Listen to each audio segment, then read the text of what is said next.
Assalamualaikum warahmatullahi wabarakatuh. Selamat pagi anak-anakku sekalian. Bagaimana kabarnya hari ini? Alhamdulillah. Semoga kita semua sehat selalu di bawah lindungan Allah Subhanahu wa taala dan tetap sehat. Anak-anakku sekalian, untuk muatan pelajaran tematik kali ini kita akan mempelajari tema tentang organ gerak hewan dan manusia. Sekedar informasi anak-anakku sekalian, di semester 1 ini kita akan mempelajari 5 tema. Nah, di tema 1 ini kita akan membahas tentang organ gerak hewan dan manusia. Berbicara tentang organ gerak hewan dan manusia, ini terkait dengan alat-alat gerak hewan dan alat-alat gerak manusia. Seperti apa itu anak-anakku sekalian? Kita akan simak materi berikut ini. Anak-anakku sekalian, hari ini tujuan pembelajaran kita hari ini adalah ada 2. Yang pertama itu dengan membaca teks tentang organ gerak hewan dan manusia, kalian dapat menyebutkan alat gerak hewan dan manusia secara benar. Yang kedua, dengan kegiatan membaca, kalian dapat menentukan ide pokok setiap paragraf dalam bacaan secara tepat. Jadi anak-anakku sekalian, 2 tujuan ini hari ini harus kita capai. Kalau misalnya hari ini tidak tercapai salah satunya, berarti pembelajaran hari ini kita tidak berhasil. Nah, anak-anakku sekalian, mari kita masuk di pelajaran.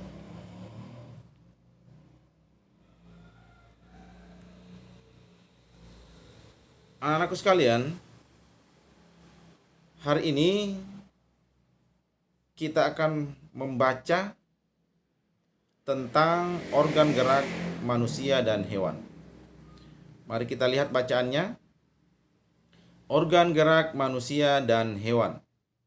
Salah satu ciri dari makhluk hidup adalah bergerak. Secara umum, gerak dapat diartikan berpindah tempat atau perubahan posisi sebagian atau seluruh bagian dari tubuh. Makhluk hidup akan bergerak apabila ada rangsangan yang mengenai sebagian atau seluruh bagian tubuhnya. Gerak pada manusia dan hewan menggunakan organ gerak yang tersusun dalam sistem gerak. Organ gerak berguna untuk berjalan, berlari, melompat, meloncat, memegang, menggali, memanjat, berenang, dan sebagainya. Organ gerak pada hewan dan manusia memiliki kesamaan. Alat-alat gerak yang digunakan pada manusia dan hewan ada 2 macam, yaitu alat gerak pasif berupa tulang dan alat gerak aktif berupa otot. Kedua alat gerak ini akan bekerja sama dalam melakukan pergerakan. Kerjasama antar kedua alat gerak tersebut membentuk suatu sistem yang disebut sistem gerak. Tulang disebut alat gerak pasif karena tulang tidak dapat bergerak dengan sendirinya. Tanpa adanya alat gerak aktif yang memengaruhi tulang, maka tulang pada manusia dan hewan akan diam dan tidak dapat membentuk alat pergerakan yang sesungguhnya. Walaupun merupakan alat gerak pasif, akan tetapi tulang mempunyai peranan yang besar dalam sistem gerak manusia dan hewan. Otot disebut alat gerak aktif karena otot memiliki suatu senyawa kimia yang membuatnya dapat bergerak. Pada saat otot yang menempel pada tulang bergerak, otot tersebut akan membuat tulang bergerak. Nah, anak-anakku sekalian, itu bacaan yang berjudul Organ Gerak Manusia dan Hewan. Untuk lebih jelasnya tentang bacaan ini, anak-anakku bisa membacanya kembali setelah Pak Guru baca setelah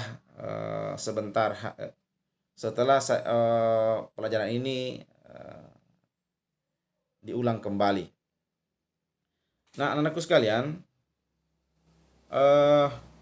pada bacaan tadi, untuk bisa memahami bacaan, tentu kita harus mengetahui ide pokok dari bacaan tersebut. Jadi, untuk bisa mengetahui isi dari bacaan, anak-anakku sekalian perlu mengetahui ide pokok dari suatu bacaan. Apa itu ide pokok, anak-anakku sekalian? Coba kita lihat. Jadi, ini bisa dicatat di buku tulisnya. Setelah pelajaran ini, video ini telah berakhir. Ide pokok itu merupakan inti atau dasar permasalahan dari suatu teks. Jadi ide pokok itu berisi gagasan dasar, jadi gagasan dasar penulis atau pembuat teks. Sehingga ide pokok dalam teks sering juga disebut pokok pikiran atau gagasan utama. Jadi dalam suatu paragraf, anak-anakku sekalian, dalam bacaan pasti memiliki ide pokok, ya. Sehingga pembaca akan mengetahui isi dari bacaan dengan menentukan ide pokok dari bacaan tersebut. Nah, kalau kita kembali ke bacaan tadi, anak-anakku sekalian, dalam satu paragraf ini yang muncul, ya. Ini ada 3 paragraf, kemudian di sebelahnya lagi ada 2 paragraf, berarti 5 paragraf semuanya. Nah, dalam satu paragraf ini, anak-anakku sekalian, itu terdapat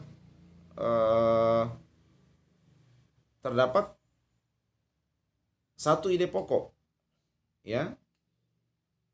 Dalam satu paragraf ini terdapat satu ide pokok, sehingga kita mampu mengetahui isi dari bacaan tersebut.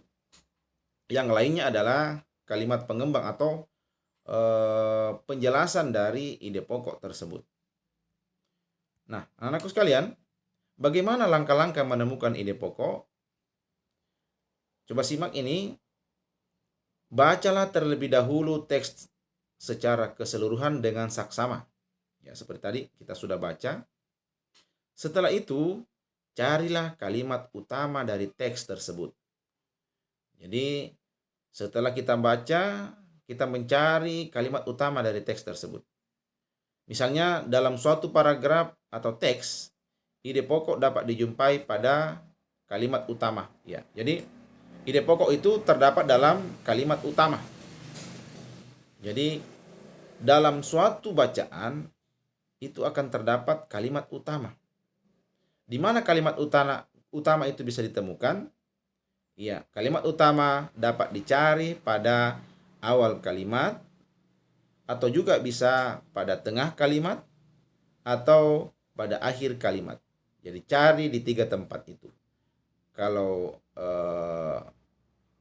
dicari di awal kalimat, kalau misalnya tidak ada di awal, cari di tengah kalimat. Kalau tidak ada di tengah kalimat, maka dicari pada akhir kalimat. Pasti ada salah satunya.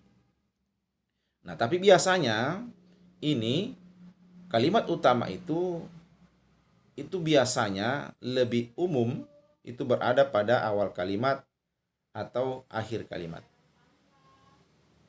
Nah, jika sudah menemukan kalimat utama, barulah kita rumuskan ide pokok dari teks tersebut. Jadi di dalam kalimat utama ada ide pokok yang tercantum dalam kalimat utama tersebut. Bisa dipahami anak-anakku sekalian? Nah, kita lihat contoh. Misalnya pada bacaan tadi, ini paragraf 1, jadi di atas ini paragraf 1, salah satu ciri dari makhluk hidup sampai seluruh bagian tubuhnya. Itu paragraf 1. Nah, kita lihat contohnya.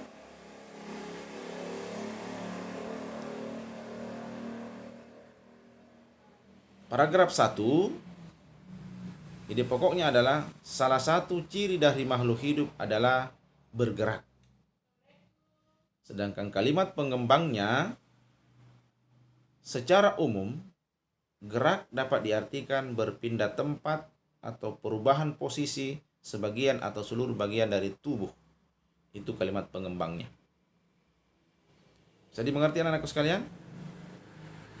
Baik, kalau sudah bisa dimengerti, kita mencoba untuk berlatih mengerjakan mencari ide pokok. Jadi tulislah ide pokok dan kalimat pengembang dari setiap paragraf pada bacaan di atas. Jadi paragraf 1 sudah saya berikan contoh. Sekarang dilanjutkan paragraf 2, apa ide pokoknya dan apa kalimat pengembangnya. Begitu juga paragraf 3, paragraf 4, dan paragraf 5. Setelah itu anak-anakku sekalian, ada tugas yang kedua. Kembangkanlah ide-ide pokok berikut menjadi sebuah paragraf. Jadi ini adalah sebuah ide pokok. Misalnya organ gerak terdiri atas 2 macam. Kalian memberikan kalimat pengembang. Kembangkan kalimat ide pokok ini. Begitu juga ide pokok yang kedua, organ gerak banyak sekali fungsinya. Coba kembangkan itu. Begitu juga yang ketiga, tanpa organ gerak, manusia tidak dapat bergerak. Ya, kalian juga memberikan kalimat pengembang. Nah, hari ini sekalian, sekira cukup pelajaran kita hari ini.